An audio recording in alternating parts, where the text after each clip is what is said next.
Autre cas, un jeune garçon également en secondaire, présentait uniquement des troubles articulatoires. Donc la rééducation a été positive. Il présentait malheureusement une maladresse motrice. Il ne savait absolument pas mettre ses lacets. J'ai donné le conseil à la mère de lui acheter des chaussures à scratch, tout simplement.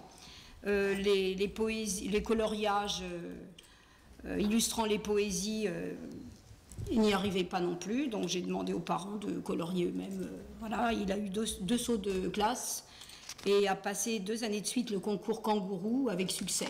Il est parti en Australie et justement au niveau de ce concours kangourou, on n'a pas besoin de passer par les étapes. Ce sont comme des quiz un peu, des choix multiples et donc il a brillamment réussi.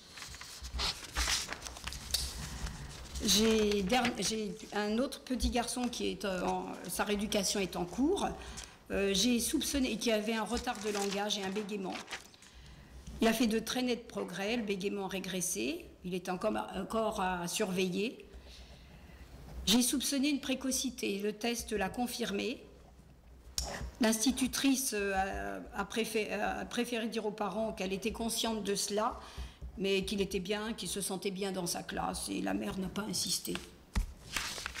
Voilà, j'ai un autre cas éventuellement d'un garçon qui présentait un très bon whisky, très bon QI. Les notes dans les différents items étaient excellentes.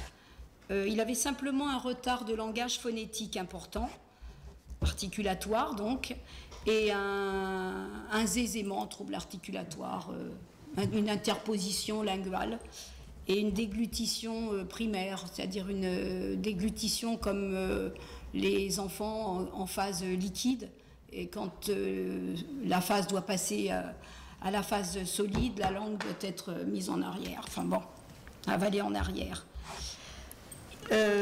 Sa maladresse motrice se traduisait par une course moins rapide. Le tennis, il jouait pas mal au tennis. Il avait du mal à faire du vélo. Et surtout, il avait peur de déchoir. Alors, je l'ai encouragé, je l'ai mis en confiance. Il m'a dit qu'il préférait venir travailler ici avec moi plutôt qu'à la maison, que c'était plus stressant. On leur demandait beaucoup à l'école. C'était dans une école privée hors contrat. On leur demandait beaucoup de travail. Je lui ai donné, comme on dit, quelques trucs, quelques moyens mnémotechniques pour les leçons, les poésies. Et surtout de relâcher la tension à la maison.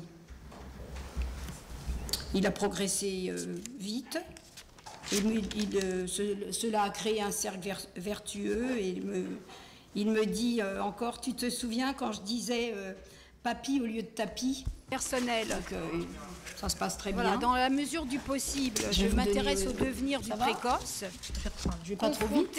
Conforté dans ma pratique par les lettres de remerciement, d'invitation aux cérémonies familiales, tout événement personnel touchant mes petits patients précoces me démontre la pérennité des liens établis durant la rééducation et je peux dire quelle gratification.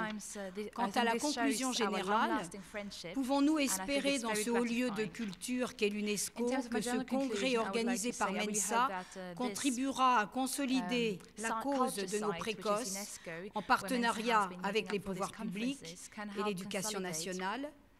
Ces derniers puissent-ils s'impliquer davantage afin de permettre d'assurer une scolarisation et un développement harmonieux des enfants surdoués? Quant à moi, je continuerai à me mobiliser, à me battre avec vigueur pour cette juste cause.